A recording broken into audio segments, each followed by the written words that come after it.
Shalom, selamat pagi Bapak Ibu Saudara yang terkasih dalam Kristus Yesus.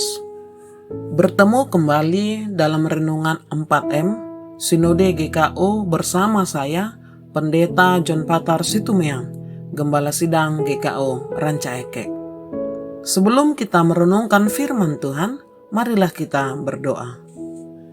Bapa di surga yang selalu penuh kebaikan bagi kami, di saat ini kami hendak merenungkan firman-Mu.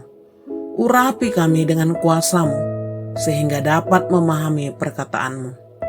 Demi Kristus Yesus, firman yang hidup kami berdoa. Amin. Firman Tuhan diambil dari 1 Timotius 4 ayat 10-11. Beginilah sabdanya. Itulah sebabnya kita berjerih payah dan berjuang, karena kita menaruh pengharapan kita kepada Allah yang hidup, Juru Selamat semua manusia, terutama mereka yang percaya. Beritakanlah dan ajarkanlah semuanya itu. Yang menjadi tema perenungan kita pada saat ini adalah menghadapi pengajar sesat, teruslah berjuang memberitakan firman. Dari nas tadi, berdasarkan ayat 10, bagaimana cara agar tetap terjaga latihan beribadah menurut Rasul Paulus. Perlu berjerih payah dan berjuang dengan menaruh pengharapan kepada Allah yang hidup. Di ayat ini, Paulus berani menarik konsekuensi dari ucapannya bahwa latihan beribadah yang bisa kita temukan di ayat 7 dan 8 teramat indah.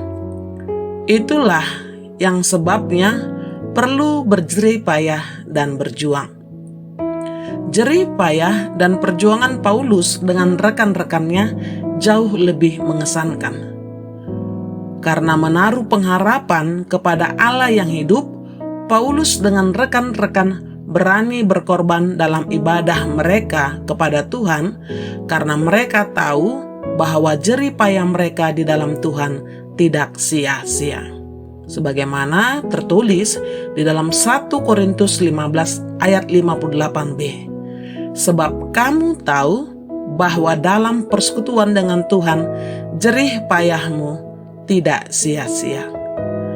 Allah yang mereka andalkan adalah Allah yang hidup, berdaulat dan berkuasa. Mereka juga telah mengenal Juru Selamat, maka mereka mengucap syukur dengan beribadah kepada Tuhan. Pertanyaan yang kedua, berdasarkan ayat 11, apa yang Paulus pesankan kepada Timotius?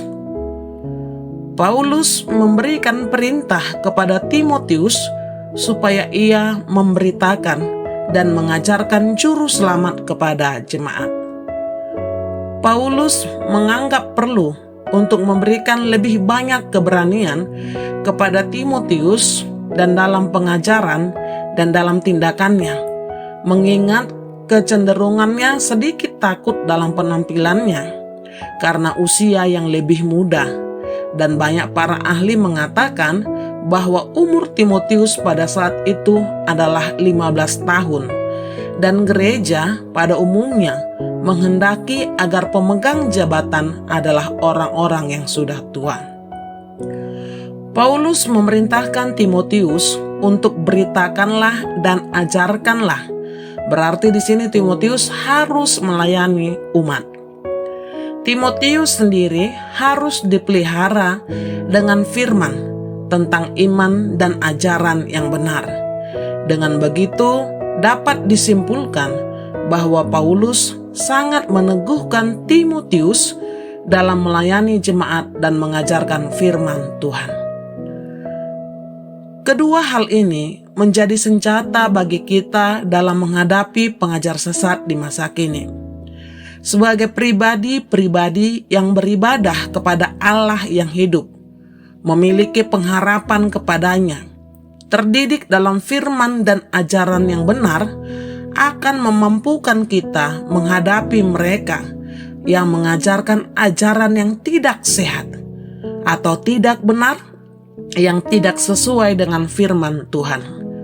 Dan ingatlah untuk selalu memperlengkapi diri, mempersenjatai diri, dan jangan meninggikan diri. Sekali lagi, semuanya karena Tuhan.